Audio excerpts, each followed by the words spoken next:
2020 icyerekezo cyacu nk'abanyarwanda twari twarateguye yuko uzaba umwaka w'uburyohe, uzaba umwaka wa viziyo w'amata n'ubuki.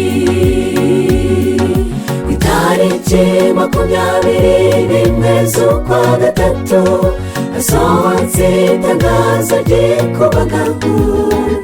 Mbega umunsi we, mbega ijoro we, ibuka nawe aho wari uri uko wumvise umeze. Itegeko ryo gushyira abantu mu rugo ryaratanzwe, mbega ukuntu byari nk'igikuba gicitse. Mbega korona, mbega kovide, iyi viziyo vetiveti twategereje imyaka myinshi.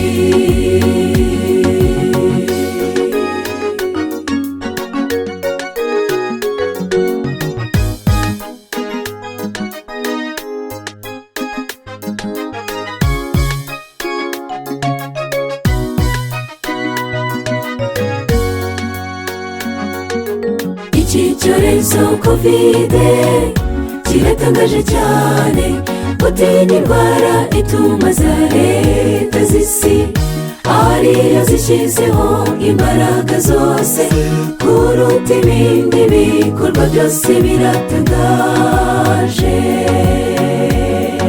Nukuri imyanzuro iri gufatwa iteye ubwoba, mu mateka yabaye sindayumvaho.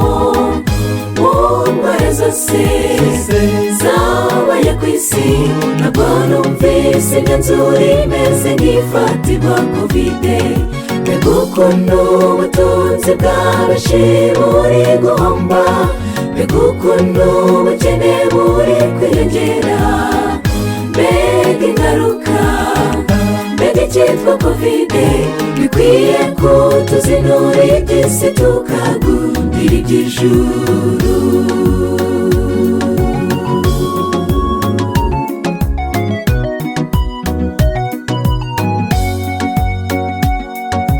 Mu gihe ingamba zikomeje zo kwirinda kovide, inama nagira buri muntu wese, by'umwihariko umukristo wese, nasuzume ko adafite ibyo akayisara bimusubize.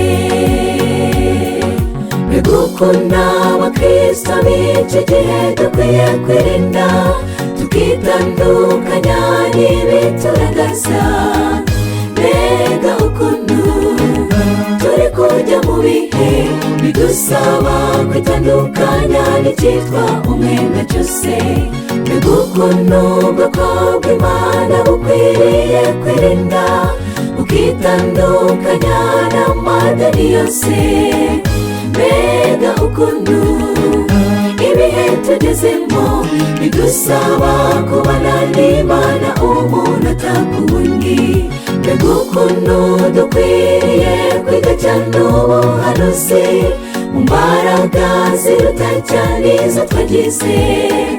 Mbega ukuntu dukeneye kumenya buri kintu cyose kibaye ku isi cyo kigendereye.